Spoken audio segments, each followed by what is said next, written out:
কয়দিন ধরে এক নাগাড়ে এইভাবেই বৃষ্টি হচ্ছে। এদিকে ঘরে দুটো চালও নেই যে সেদ্ধ করে খাবো। এমন ভাবে চলতে থাকলে তো বন্যা হয়ে যাবে। কি হয়েছে গিন্নি, কি এত বিড়বিড় করছো? যেভাবে বৃষ্টি শুরু হয়েছে, এমন হলে তুমি মাছ ধরতে বেরোবে কি করে গো? আর মাছ না ধরা হলে সংসার চলবে কি করে? ঘরে যে কিচ্ছুটি নেই। আরে আমিও তো সেটাই ভাবছি গিন্নি, এভাবে বর্ষা বাদলা চলতে থাকলে তো না খেয়ে মরতে হবে আমাদের সবাইকে। কাল বিল থেকে দুটো কলমি লতা তুলে এনেছিলাম। কাল কিছুটা রান্না করেছি আর আজকের জন্য রেখেছি, কিন্তু ঘরে যে কোনো চাল নেই যে রান্না করব। আশেপাশে দুই এক বাড়িতে গিয়ে একটু খোঁজ নিয়ে দেখো। আজকে আকাশটা মেঘলা হয়ে আছে, কিন্তু বৃষ্টি শুরু হয়নি এখনো। এর মধ্যে নদীতে গিয়ে জাল ফেলে দেখি মাছ পাওয়া যায় কিনা। আশেপাশে আর কার বাড়িতে যাব? সবারই তো একই অবস্থা। বৃষ্টির চোটে কেউ তো এই কয়দিন ঘর থেকে বের হতে পারেনি। তাহলে তুমি দুটো গমের আটার রুটি বানাও গিন্নি।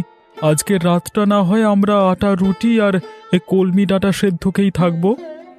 সে না হয় করলাম, কিন্তু যেভাবে বৃষ্টি শুরু হয়েছে, বানের জল ভেসে আসা শুরু হলে তো বন্যা হয়ে যাবে গো।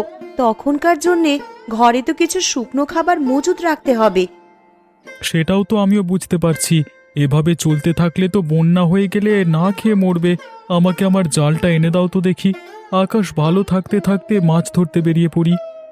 ঘরে শুকনো মুড়ি আছে, দুটো চিবিয়ে যাও, না হলে পরে আবার খিদে লাগবে। না না, এখন আর কিছু খাবো না। দেখি কয়টা মাছ পেলে বাজারে নিয়ে বিক্রি করব। ওই টাকায় চাল আর কিছু সবজি নিয়ে আসা যায় কিনা দেখি। রান্নাঘরে দেখো, একটা ব্যাগের ভিতরে জাল রাখা আছে, সেখান থেকে জাল আর মাছ রাখার পাত্রটা নিয়ে যাও। ঠিক আছে, আমি তবে বের হলাম গিন্নি। সাবধানে যেও।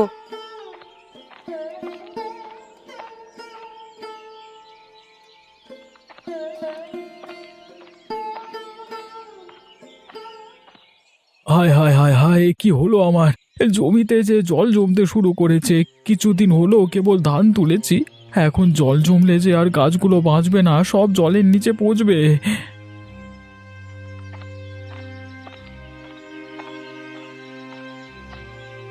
কিরে গোপাল, কি হয়েছে তোর? এভাবে আহাজারি করছিস কেন? দেখুন হারান দাদা, এই কদিনের বৃষ্টিতে আমার জমিতে জল জমেছে। আজকেও তো আকাশ মেঘলা হয়ে আছে, যে কোনো সময় বৃষ্টি নামতে পারে। এভাবে চলতে থাকলে তো জমি জলের নিচে তলিয়ে যাবে। আমিও তো আমার জমি দেখে এলাম, আমার জমিতেও তো জল জমছে রে গোপাল। বুঝতে পারছি না কি করব। এমনিতেই বৃষ্টির জন্য মানুষের আয় রোজগারের পথ বন্ধ হয়ে আছে কদিন ধরে।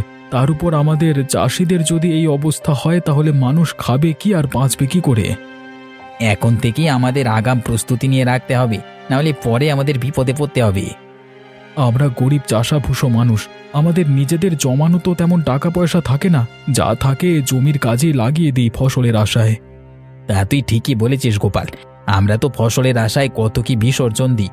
আর শেষকালে যদি ফসলের এমন হাল দেখি, তাহলে তো আমাদের আর চাষবাস করবার ইচ্ছেটাই মরে যাবে।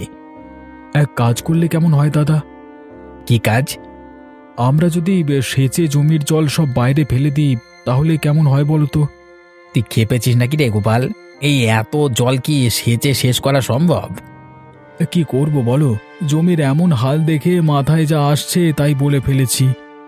বিপদের সময় এমন অস্বাভাবিক চিন্তা মাথায় আসে, কিন্তু তাই বলে তো আর বোকার মতো সেটা করতে গেলে হবে না। তাহলে এখন আমরা কি করব দাদা? কি আর করব, আকাশ পানে চেয়ে থাকা ছাড়া কোনো উপায় নেই। আকাশে রোদ উঠলে এই জল শুকিয়ে যাবে, তখন আবার ফসল বোনা যাবে যদি এগুলো নষ্ট হয় তো। আবার ফসল বুনবার মতো সামর্থ্য এখন আমার নেই দাদা। আর তাছাড়া আকাশের যা হাবভাব দেখছি, তাতে করে মনে হয় না এই বৃষ্টি এত সহজে যাবে। সে পরে দেখা যাবে, এখন এখানে বিলাপ করে লাভ নেই। চল বাড়ির দিকে যাই আমরা।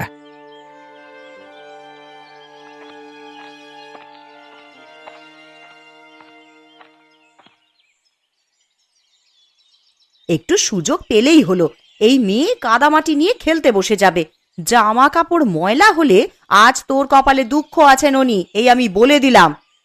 আমার একটু খেলাধুলো তোমার সহ্য কেন হয় না বলো তো মা? তোর খেলাধুলো আমার সহ্য হবে কি করে?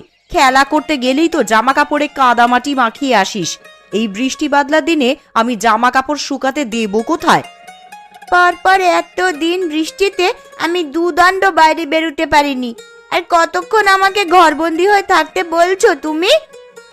এই মেয়ের চোপা দিন দিন বেড়েই চলেছে। দিন দিন বড় হচ্ছিস আর আদব কায়দা সব ভুলতে বসেছিস দেখছি। মা, ও মা, আমার না খুব খিদে পেয়েছে, আমাকে কিছু খেতে দাও না মা। একটু আগেই না গুড়মুড়ি খেয়ে খেলতে বসলি, এখনই তোর খিদে পেয়ে গেল? অভাবের স্বভাব নষ্ট, কথাটা তো সত্যিই দেখছি। পেটের খিদে কি আর অভাব মানে বলো? আমার যে একটু বাদে বাদেই খিদে পায় মা। গুড় মুড়ি যা ছিল সব তো খেয়ে সাবার করেছিস একাই। এখন তোকে আর কি খেতে দিই বলতো? ঘরে কিচ্ছুটি রাখার উপায় নেই তোর জন্যে।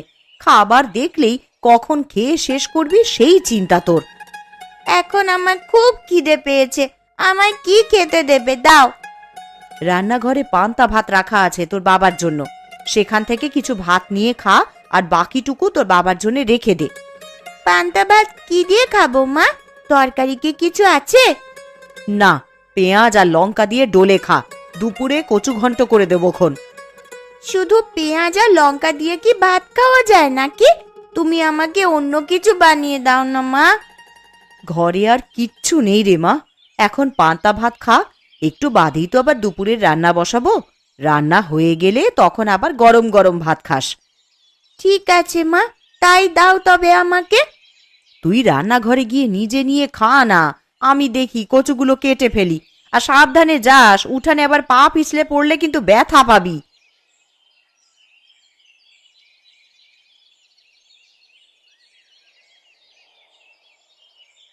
লোকটাকে সেই কখন থেকে খেতে ডেকে এসেছি, এখনো আসার নাম নেই। আর এদিকে যে খাবারগুলো সব ঠান্ডা হয়ে যাচ্ছে। কই গো, সকালের খাবার খাওয়া লাগবে না নাকি তোমার? একটু খাজনার কাগজপত্র নিয়ে বসেছিলাম কিন্নে, ভেবেছিলাম হাতের কাজটা শেষ করে তবে খাবো। তা তোমার জ্বালায় কি আর হলো? আবার ঠান্ডা হলে তো আবার বলবে ঠান্ডা খাবার খাবো না। তোমাকে নিয়ে আমার হয়েছে যত জ্বালা। আমার কাজ না মিটিয়ে সেখান থেকে উঠতে ভালো লাগে না। আরে জানোই তো টাকা পয়সার হিসাব কিতাব। হয়েছে, খাবারের সময় খাওয়া আর কাজের সময় কাজ। এত টাকা টাকা করছো, মরে গেলে এই টাকা খাবে কে শুনি? আমার টাকা আমি খেয়েই মরবো, কাউকে আমার টাকার ভাগ দেব না আমি। হয়েছে বাপু, হয়েছে। তোমার ওই কালোবাজারি টাকা নেওয়ার ইচ্ছে আমার নেই। দুবেলা দুমুঠো ভাত খাই, সেটাই আমার হজম হতে চায় না। আরে মনে রেখো, এই কালো টাকা দিয়ে কিন্তু সব আরামায়েশের জীবন পেয়েছ গিন্নি। গাঁয়ের মানুষদের রক্তচোষা টাকাতে আমার আরামায়েশ ভালো লাগে না। তুমি ভালো করেই জানো যে আমি বিলাসিতা পছন্দ করি না। আর হতভাগাদের থেকে মেরে আনা টাকা তো আমাকে আয়েশ দিতে পারে না। খেতে এসে তোমার নীতি কথা শুনি তো পেট ভরে যায় গিন্নি। এতই যখন মায়া হয় তখন যাও না, একটা ধর্মশালা খুলে বসো। সেটা পারলে তো ভালোই হতো। জীবনে তোমার সাথে থেকে যে পাপ কামিয়েছি তার বদলে কিছুটা পুণ্য যদি পেতাম। আমায় কি খেতে দেবে না নাকি নাকি এভাবে খোঁচা মেরে কথা শোনাতে থাকবে? তাহলে আমাকে ডাকবার কি দরকার ছিল শুনি? দিচ্ছি, খাবার খেতেই তো ডেকে এনেছি, তা তুমি তো শুরু করলে।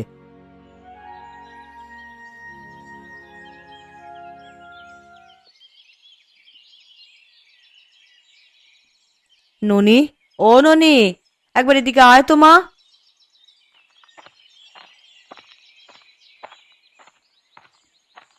কি হয়েছে মা, আমায় ডাকছো কেন?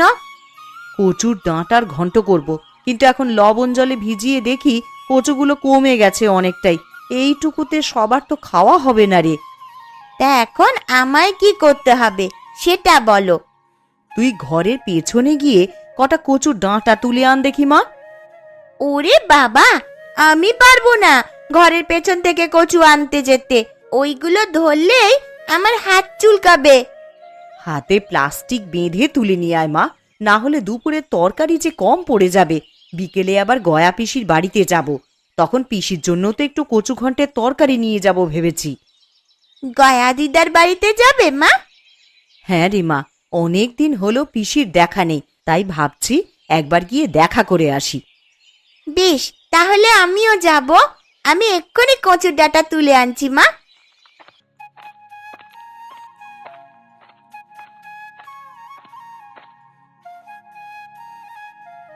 জয়াদি, ও জয়াদি, রান্না বসিয়ে দিয়েছো দেখছি। আমার তো এখনো কিচ্ছু করা হলো না গো। আরে কমলা যে, আয় বস এখানে। না দিদি, বসতে আসিনি, আমি এসেছি তোমার কাছে কিছু চাইতে। কি চাইতে এসেছিস কমলা? ঘরে রান্না করার মতন কিচ্ছুটি নেই দিদি। এখন কি রান্না করব ভেবে পাচ্ছি নে। কাল কটা কলমির ডাঁটা তুলে এনেছিলাম, তাই দিয়েই কালকের দিনটা কোনো রকমে চলেছে। আমার ঘরেও তেমন কিছু নেই রে কমলা। এই দেখ না, ননিকে ঘরের পেছনের জমি থেকে কটা কচুর ডাঁটা তুলে আনতে বলেছি। আমাকে আজকের চাল দেবে দিদি? আমি কাল আবার দিয়ে যাব তোমায়। ওমা, থাকলে কেন দেব না? ওইখানে চালের মটকা থেকে চাল নিয়ে যা তুই। উনি রাতের চাল নিয়ে এলেই আমি কাল সকালেই চাল ফিরিয়ে দিয়ে যাব তোমায়। সেসব নিয়ে তোকে ভাবতে হবে না, এখন চাল নিয়ে গিয়ে রান্না বসা যা, না হলে ঠাকুরপো বাড়ি এলে কি খেতে দিবি? ঠিক আছে দিদি।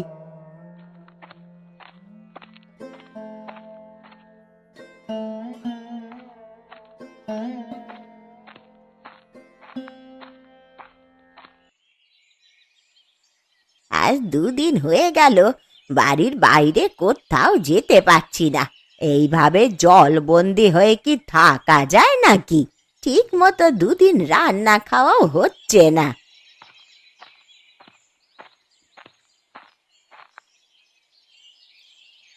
এ কি গো পিসি, তোমার বাড়িতে যে বানের জল উঠেছে, সারা উঠোন তো জলে ভরে গেছে গো। এই জন্যই বুঝি দিদার দেখা নেই আজ কদিন ধরে।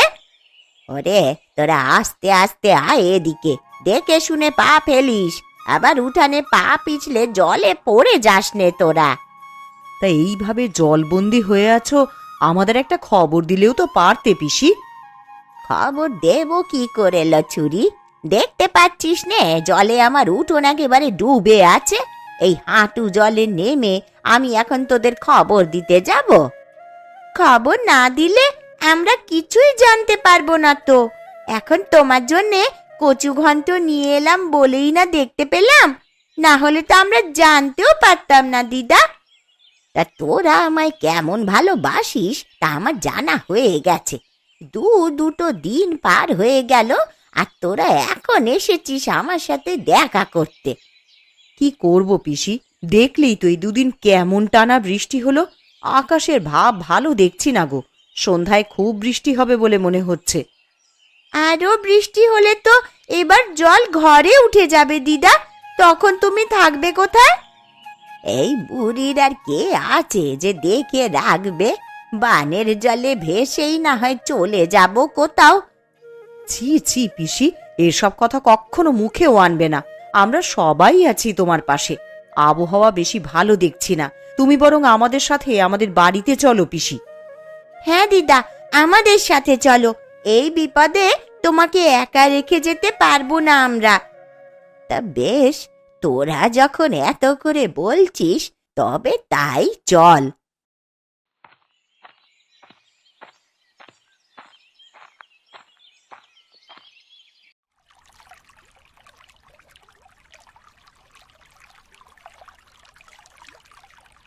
ভাগ্যিস কিছু শুকনো খাবার এনেছিলে, না হলে তো আমাদের দুর্ভোগের শেষ ছিল না। যেভাবে বানের জল হুট করে বাড়িতে প্রবেশ করা শুরু করলো, খাবারের জন্য কোথায় যে যেতাম পরে। জল বেড়ে যাচ্ছে দেখি তো দরকারি জিনিসপত্র নিয়ে বাড়ির চালায় উঠে এলাম, না হলে আর উঁচু জায়গা পেতাম না। কলা গাছের ভেলা বানিয়ে রেখেছি, যে কোনো দরকার হলে এই ভেলায় ভেসে বেরোনো যায়। কিন্তু যেইভাবে চারপাশে বানের জল বাড়ছে, আমার যে বড্ড ভয় হচ্ছে গো। জল বেশি হলে তখন যাব কোথায় আমরা? ও তুমি চিন্তা করো না গিন্নি, একটা না একটা উপায় ঠিক হবে। আমি একটু বেরোবো। হ্যাঁ, তুমি আবার এখন কোথায় যাবে শুনি? হারান দাদা গোপাল দাদাদের কি অবস্থা, তারা কোথায় আশ্রয় নিয়েছে, এসব একটু দেখে আসতে হবে তো। তুমি চলে গেলে আমি একা একা কি করব এখানে? জল যদি বেড়ে যায় তাহলে আমি একা হাতে কিভাবে কি করব? ওসব নিয়ে চিন্তা করো না গিন্নি, কলা গাছের ভেলা তো একটা বানাইনি, মানে আমি আগে থেকেই আর একটা ভেলা বানিয়ে রেখেছি। কোনো বিপদের আভাস পেলে জিনিসপত্র নিয়ে ভেলায় চড়ে বসবে। হ্যাঁ, না বাবা, আমার একার এত সাহস হবে বলে মনে হচ্ছে না। হবে গিন্নি হবে, বিপদে পড়লে মানুষ সব করতে পারে। ভাবছি সবাইকে নিয়ে মোড়লের বাড়ি যাব কিছু সাহায্যের জন্য, আর সাথে করে জালটা নিয়ে যাব। বানের জলে ভাসা কোনো বড় মাছ পেলে ধরবো। মানুষ বাঁচবে কি করে তাই ভেবেই মাথা খারাপ হয়ে যাচ্ছে, আর তুমি কিনা বানে ভাসা মাছ ধরবে? হ্যাঁ গো হ্যাঁ গিন্নি, যদি ভালো মাছ পাই তবে আমরা সবাই মিলে সেটা তো খেতে পারবো। কারোর কাছেই যে খাবার জিনিস তেমন কিছু নেই। তা তুমি ঠিকই বলেছ, এই সময় তো নদী নালা সব ডুবেছে, বড় বড় মাছ এখন বানে ভেসে আসবে। আমি জালটা নিয়ে একটু ঢু মেরে আসি, আর দেখে আসি সবার কি অবস্থা। ঠিক আছে, সাবধানে যেও, আর তাড়াতাড়ি ফিরে আসবে কিন্তু। ঠিক আছে গিন্নি।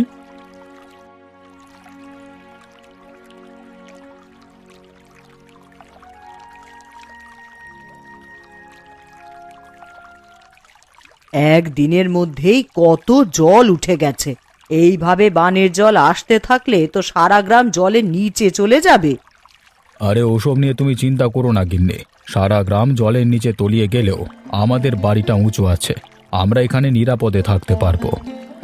তুমি কেমন মোড়ল বলো তো? আমি আমাদের কথা বলছি না, আমি বলছি গ্রামবাসীদের কথা। তাদের এই বিপদের দিনে তোমার উচিত তাদের পাশে দাঁড়ানো। আর তুমি আবার এখন শুরু করলে? দেখছো বানের জলের জন্য সবাই ঘরবন্দি হয়ে আছে, তার মধ্যে তুমি বলছো আমাকে মানুষের খোঁজ নেওয়ার জন্য। সব সময় নিজেরটাই বুঝলে তুমি। তোমাকে যে কে মোড়ল বানিয়েছিল? আমাকে গ্রামের লোকেরাই মোড়ল বানিয়েছিল, কিন্তু আমার ভালো তো তোমার হজম হবে না।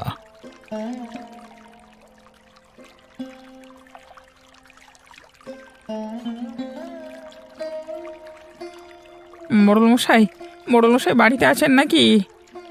একবার বাইরে আসুন তো, আমরা সবাই আপনার সাথে কিছু পরামর্শের জন্য এসেছি। আমি দোতলার ওপরে এখানে, গোপাল তোমরা ওপরে তাকাও। আপনি আমাদেরকে একটু সাহায্য করুন না বাবু, না হলে তো সবাই না খেয়ে মারা পড়বো। কি সাহায্য করবো আমি তোমাদের? আপনার কোষাগার থেকে যদি আমাদের কিছু চাল এবং আঠা দিয়ে সাহায্য করতেন, তবে সবাই পেটের খিদে নিবারণ করতে পারতাম। আমার কোষাগারে যা খাদ্যশস্য জমানো আছে সেগুলো তো আমার ব্যবহারের জন্য জমানো আছে, সেখান থেকে তোদের দিলে আমি চলবো কি করে? কিন্তু আমরা যে সবাই খুব দুর্দশার মধ্যে দিয়ে যাচ্ছি বাবু। আমার ঘরে চাল নেই, তরকারি নেই, শুকনো মুড়ি চিবিয়ে দিন কাটাচ্ছি। ওই ঢের ভালো তোদের জন্য, আমি সেভাবে কিছু দিতে পারবো না তোদের, নিজেরটা নিজেরাই জোগাড় করে নে। ঠিক আছে বাবু, আমরা তাহলে আসি এখন।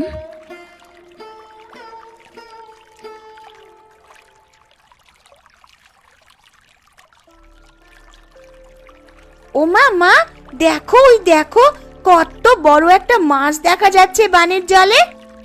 আরে তাই তো রে, এমন বড় মাছ তো আমি আগে কখনো দেখিনি। এটা কি মাছ গো পিসি?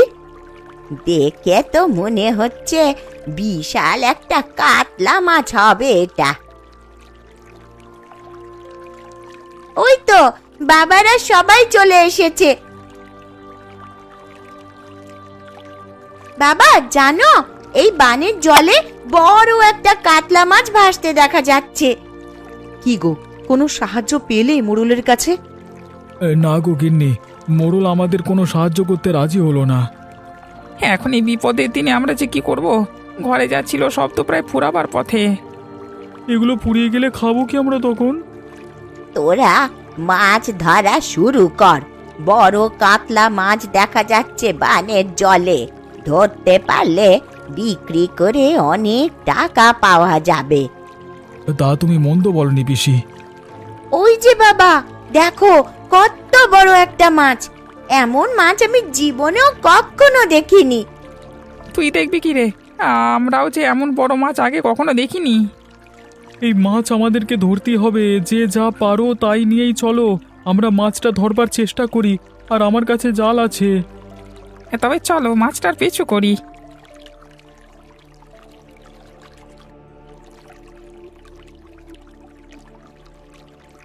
কিরে, তোরা সবাই মাছ ধরবার সরঞ্জাম নিয়ে কোথায় চলেছিস? আগে মোড়ল মশাই, বানের জলে এক বড় কাতলা মাছ ভেসে উঠেছে একটু পর পর। তাই আমরা সবাই সেটা ধরতে বেরিয়েছি। ওই তো মাছটা আবার ভেসে উঠেছে। আরে সত্যি তো, মাছটা যে অনেক বড় দেখছি। আমি এর আগে এমন বড় মাছ কখনো দেখিনি গো। কুবে তুই জাল ফেল, আমরা বল্লম ছুঁড়ে মারি, দেখি কোনোভাবে মাছটাকে ধরা যায় কিনা। ধরা যাবে মানে? এক্ষুনি ধরে ফেলবো, আমি এই জাল ফেললাম।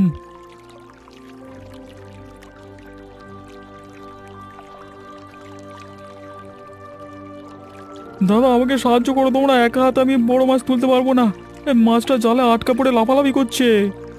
হ্যাঁ হ্যাঁ, আমরা সাহায্য করছি তোকে। মাছটা তো অনেক বড় রে কুবের, এটা নিয়ে শহরের মুখে হাটে বিক্রি করে আয়, অনেক দাম পাবি তাহলে। না না, এই মাছ আমি বিক্রি করব না বাবু, এই মাছে সবার অধিকার আছে। সবাই এই মাছ দেখেছে, আমি একা এটা করতে পারবো না, তাই আমি এটা ভাগ করে নেব সবার সাথে। মোড়ল মশাইকেও তার ভাগেরটা আমরা এখানেই দিয়ে যাব। দেখলে দেখলে তো ওরা কেমন ভালো মানুষ। বানে ভেসে আসা একটা বড় কাতলা ধরে ওরা সেটা তোমাকে ভাগ দিতে চাইছে, আর তুমি কিনা ওদের একটু সাহায্য করতে চাওনি। আমি আমার ভুল বুঝতে পেরেছি, আসলে একা একা কোনো কিছু ভোগের শান্তি নেই। কথায় আছে, ভোগে নয় ত্যাগেই প্রকৃত সুখ। তোরা যাবার পথে আবার কোষাগার থেকে চাল ডাল যা লাগে নিয়ে যা। তাহলে তো আজকে বানে ভাষা বড় কাতলা মাছ দিয়ে মহাভোজ হবে সবার। তোরা বাড়ি গিয়ে সবাইকে আমার এখানে নিয়ে আয়, এই বিপদে আমরা সবাই একসাথে আমার বাড়ির দোতলায় থাকবো। ঠিক আছে বাবু, আমরা তাহলে বাড়ি গিয়ে সবাইকে নিয়ে আসি। মাছটা আপনার বাড়িতে রেখে যাই, এসে না হয় রান্না বান্নার আয়োজন করা যাবে। হ্যাঁ।